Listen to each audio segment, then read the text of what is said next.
എന്റെ പെരുമാറ്റം നന്നായി പോയേ എന്ന് പറഞ്ഞ് നാട്ടിൽ നടക്കേണ്ട കാര്യം എനിക്കില്ല. അയ്യോ പൊന്നെ മാറല്ലേ, അങ്ങയുടെ പെരുമാറ്റം ഒരണുപോലും മാറരുത്. അങ്ങ് മാറിയാൽ ലോകം മാറിയെന്നാണ് അതിൻ്റെ അർത്ഥം. അങ്ങയെ ഇങ്ങനെ മഹത്തായ ആസുര പ്രകൃതിയിൽ കാണാൻ എന്ത് ചന്തമാണെന്നോ. വെളുപ്പിക്കൽ വീരന്മാർ കാശ് വാങ്ങി വെളുക്കാൻ മരുന്ന് പുരട്ടി തരുമ്പോഴാണ് ഞങ്ങൾക്ക് ഭയം. അങ്ങ് വല്ലാതെ മാറിപ്പോയാൽ പിന്നെ കമ്മ്യൂണിസം ഇല്ലേ ഇല്ല. ശരീരപുഷ്ടി, കുടുംബഭദ്രത, സമ്പത്ത് എന്നിത്യാദി കാര്യങ്ങളിൽ മാറ്റമുണ്ടാകുന്നത് നല്ലതാണ്. പക്ഷേ സ്വഭാവ പ്രകൃതിയിൽ ഒരു കാരണവശാലും മാറ്റമുണ്ടാക്കരുത്. കാഞ്ഞിരത്തിൻ്റെ കയ്പ് മാറിയാൽ എങ്ങനെയിരിക്കും? അമാവാസിക്ക് പൂർണ്ണചന്ദ്രനുണ്ടായാൽ എങ്ങനെയിരിക്കും? ജിറാഫിൻ്റെ കഴുത്ത് ചുരുങ്ങിപ്പോയാലോ? കാണ്ടാമൃഗത്തിൻ്റെ തൊലി പരിമൃദുലമായാൽ എന്തിനു കൊള്ളാം? മുള്ളൻ പന്നിക്ക് മുള്ളില്ലാതെ ആയാൽ എന്തു ചെയ്യും? ഇതൊന്നും നമുക്ക് ചിന്തിക്കാൻ കഴിയില്ല. ആകാശങ്ങൾ വീണു പോയേക്കാം, ഹിമവാൻ പൊടിഞ്ഞു പോയേക്കാം, സമുദ്രങ്ങൾ വറ്റിപ്പോയേക്കാം. പക്ഷേ പിണറായി വിജയൻ്റെ സ്ഥായി സ്വഭാവം മാറിക്കൂടാ. ആ മുഖത്തെ കാളിമയുടെ ഭംഗിയാണ് ഞങ്ങൾക്കിഷ്ടം. ദേഷ്യം വരുമ്പോൾ അപ്പുവേട്ടനെ കാണാൻ എന്ത് ഭംഗിയാ. എന്തൊക്കെയായാലും മോഹൻലാൽ മുഖത്ത് മയിൽപ്പീലി കൊണ്ടൊഴിഞ്ഞ് ഇക്കിളിയിട്ട് നടത്തിയ അഭിമുഖത്തിൽ എന്തൊരു തെളിമയായിരുന്നു. ഈശ്വര, ഈ മനുഷ്യൻ ഇന്ന് ഒറ്റ ദിവസം കൊണ്ട് വല്ലാതെ മാറിപ്പോയാൽ ഈ നാട് എന്തു ചെയ്യും? പഴയ പിണറായി വിജയൻ ഇല്ലാതാകുമോ? ഇതൊക്കെ ഭയന്നത് വെറുതെയായി. ആകപ്പാടെ ഒരു ദേഷ്യവും നിരാശയും ഒക്കെയാണല്ലോ ഇപ്പോൾ തമ്പ്രാൻ്റെ മുഖത്ത്. ക്ലിഫ് ഹൗസിൽ ഇപ്പോൾ പഴയ പോലെ ഉത്സാഹമൊന്നുമില്ല. ജലധാരയ്ക്ക് ചുറ്റിനും എല്ലാവരും കൂടി സന്ധ്യയാകുമ്പോൾ ഇറങ്ങിയിരിക്കും. കുളത്തിൽ ഒന്നിച്ചിറങ്ങി കുളിക്കും. പശുക്കൾ സംഗീതം കേട്ടാലും പഴയ പോലെ പാല് ചുരത്താറില്ല. റോബിൻ പട്ടിക്കും എന്തൊക്കെയോ മനസ്സിലായിട്ടുണ്ട്. അവൻ പഴയ പോലെ തീറ്റ കടിക്കുന്നില്ല. മരപ്പെട്ടിയാണെങ്കിൽ ഓടി നടന്ന് പെടുക്കുകയാണ്. പിണറായി പോയാൽ ഞാൻ എവിടെ പെടുക്കും? ലോകത്തെ ഞെട്ടിക്കുന്ന ഒരു ഭരണാധികാരിയുടെ കുടിവെള്ളത്തിലും വസ്ത്രത്തിലും പെടുക്കാൻ ഭാഗ്യം കിട്ടിയ ഈ മരപ്പാട്ടി ആരുടെ അവതാരമാണാവോ? പോകുന്നതിന് മുമ്പ് മകനെ ദുബായിൽ നിന്നും വിളിച്ചു വരുത്തി ഒന്ന് കാണിച്ചു കൊടുക്കണം ക്ലിഫ് ഹൗസിൽ എത്ര മുറികളുണ്ടെന്ന്. എൻ്റെ മകൻ അതൊന്നും അറിയില്ല. അവൻ പാവമാണ്. ആ മകൻ അധികാരത്തിൻ്റെ എല്ലാവിധ ശീതള ഛായയിൽ നിന്നും അകലെ മാറി മണലാരണ്യത്തിൽ പോയി നജീബിനെ പോലെ ഏതോ കാട്ടറബിയുടെ മസ്രയിൽ ആടുജീവിതം നയിക്കുകയാണ്. മകളാണെങ്കിൽ മാതാവിൻ്റെ പെൻഷൻ കാശ് കൊണ്ട് തുടങ്ങിയ IT കമ്പനി പൊട്ടിയതോടെ ഒരേ ഇരിപ്പാണ്. ഇനി വല്ല തുന്നലിനും പോകണം. കിട്ടാനുള്ള കാശ് പോലും കിട്ടിയിട്ടില്ല. കയ്യിൽ കൂടിപ്പോയാൽ 5000 രൂപ കാണും കമലേട്ടത്തിക്ക്. പിണറായിയുടെ കൈവശം 10000 രൂപ ഉണ്ട്. എങ്ങനെ ജീവിക്കും? ഇനി എണ്ണപ്പെട്ട രാത്രികളാണ് ക്ലിഫ് ഹൗസിലുള്ളത്. കൂടിപ്പോയാൽ ഇത്തവണ കൂടി വിഷു അവിടെ ഒരുക്കാം. കഴിഞ്ഞ 10 വർഷമായി അധികാരത്തിൻ്റെ അഹന്ത തലയിൽ തളം കെട്ടി നിൽക്കുകയാണല്ലോ. ഇറങ്ങേണ്ടി വന്നാൽ കിളി പാറും.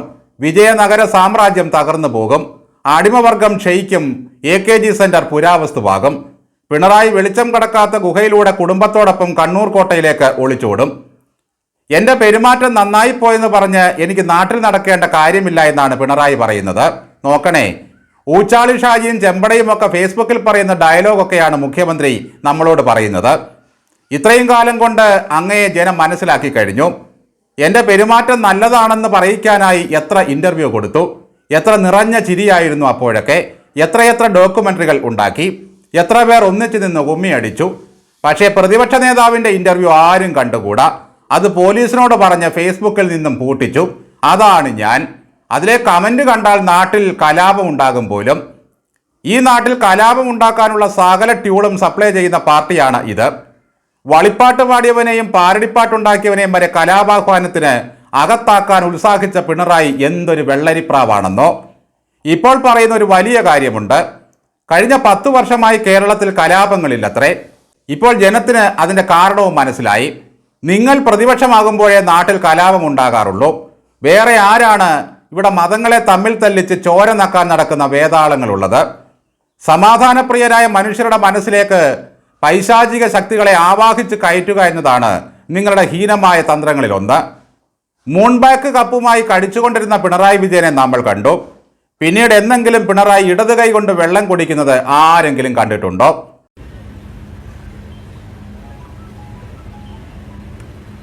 ആ കപ്പിലെ എഴുത്ത് പ്രദർശിപ്പിക്കാൻ PR വർക്കിന്റെ ഭാഗമായി വളരെ പ്രയാസപ്പെട്ടു പിണറായി.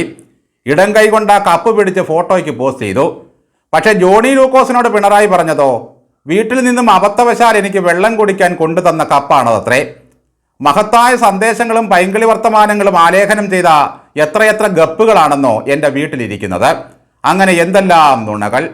നുണറായി വായ തുറക്കുന്നത് കള്ളം പറയാനും കള്ളക്കഥ ചമയ്ക്കാനും ആട്ടാനും മാത്രമാണ്. ഇത്രയും കാലം പറഞ്ഞ നുണകളും കുട്ടിക്കഥകളും ഗീർവാണങ്ങളും ചേർത്ത് നുണറായി ഫലിതങ്ങൾ എന്ന പേരിൽ ഒരു പുസ്തകം ഇറക്കണം. കേരള ഭാഷാ ഇൻസ്റ്റിറ്റ്യൂട്ടിന് മലയാള ഭാഷാ പ്രേമികൾക്ക് നൽകാൻ കഴിയുന്ന ഒരു കരുത്തുറ്റ ഗ്രന്ഥമായിരിക്കും അത്. ചാരുതയാർന്ന ചെറ്റത്തരം എന്ന പേരിൽ വിജയരാഘവൻ ഒരു അവതാരികയും എഴുതട്ടെ. എന്നെ നാട്ടുകാർ വിലയിരുത്തിയാൽ മതിയെന്ന സൗജന്യ ഉപദേശമാണ് അദ്ദേഹം നമുക്ക് തരുന്നത്. നാടാകെ ഫ്ലെക്സ് വെച്ച് അങ്ങയുടെ മാഹാത്മ്യം പിന്നെ എന്തിനാണ് വിളമ്പുന്നത്? ഒരാളുടെ തലയിൽ നോക്കി ഇതൊരു മഹാന്റെ ശിരസാണ് എന്ന് നാട്ടുകാർ വിലയിരുത്തട്ടെ എന്നാണോ? ആറ്റുകാലമ്മയ്ക്കൊപ്പം ഇരുന്നു, അയ്യപ്പനൊപ്പം ഇരുന്നു, മോഹൻലാലിനൊപ്പം ഇരുന്ന് ചിരിച്ചു, കാശ്മീർ അബ്ദുള്ളയെ കെട്ടിപ്പിടിച്ചു. ഇത്രയൊക്കെ മതി ഒരു മനുഷ്യൻ നല്ലവനാണെന്നറിയാൻ. പക്ഷെ വായ തുറന്നാലോ സകല ഗുണ്ടായുസവും ഫ്രാഡും പുറത്തു ചാടും. കുടിക്കുന്നത് കാടിയാണെങ്കിലും കുലുക്കുഴിയാൻ പനിനീര് വേണമെന്ന പക്ഷക്കാരനാണ് പിണറായി വിജയൻ. നിങ്ങൾക്ക് എന്നെ അറിയില്ലേ? പതിറ്റാണ്ടുകളായി ഞാൻ പ്രയോഗിക്കുന്ന വാക്കാണ് ചെറ്റത്തരം എന്നത്. ആ ഒറ്റ വാക്ക് മതി നവോത്ഥാന നായകന്റെ നാക്ക് ശുദ്ധി തിരിച്ചറിയാൻ. പരുത്തിയോളമേ നൂല് വെളുക്കൂ എന്നൊരു ചൊല്ലുണ്ട്. എത്ര അടിച്ചു നനച്ച് വെളുപ്പിച്ചാലും ഒന്നിൻ്റെ സ്വഭാവം അനുസരിച്ചിരിക്കും അത് വെളുക്കുന്നത്. കാരസ്കരത്തിൻ്റെ കുരുവാണ് പിണറായി. അത് 12 കൊല്ലം പാലിലിട്ട് കൽക്കണ്ടം ചേർത്ത് വെച്ചാലും കയ്പ് മാറില്ല. കഴിഞ്ഞ ദിവസത്തെ ഈ പിണറായി ഭാവം കണ്ടപ്പോൾ തോന്നിയത് കടുത്ത നിരാശയും അമർഷവും ആ മുഖത്ത് ഉണ്ടെന്ന് തന്നെയാണ്. CPM SDPI ബന്ധത്തെക്കുറിച്ച് ചോദിച്ച മാധ്യമപ്രവർത്തകരോട് പിണറായി പറഞ്ഞത് ഇയാൾക്ക് വേറെന്തോ സൂക്കേടാണ് എന്നായിരുന്നു. ചോദ്യങ്ങൾക്ക് ഉത്തരമില്ലാതെ വരുമ്പോൾ ഇതുപോലെയുള്ള തന്ത്രങ്ങളാണ് പുള്ളി പുറത്തെടുക്കുക. നാട്ടുകാർക്ക് മുഴുവൻ സൂക്കേട് വിധിക്കുന്ന ആളാണ് പിണറായി വിജയൻ. ചിലരുടെ തല പരിശോധിക്കണമെന്നും പറയാറുണ്ട്.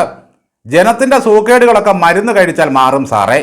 പക്ഷേ പിണറായിയുടെ അധികാര സൂക്കേടുണ്ടല്ലോ, ആ മഹാവ്യാധിക്കുള്ള ഒറ്റമൂലി ജനം ഒന്നിച്ച് ഇടിച്ചു പിഴിഞ്ഞുകൊണ്ടിരിക്കുകയാണ്. അത് വായിലങ്ങ് ഒഴിച്ചു തരും. ആദ്യം അല്പം ചവർപ്പൊക്കെ തോന്നും, പിന്നെ അങ്ങ് ശീലമായിക്കൊള്ളും.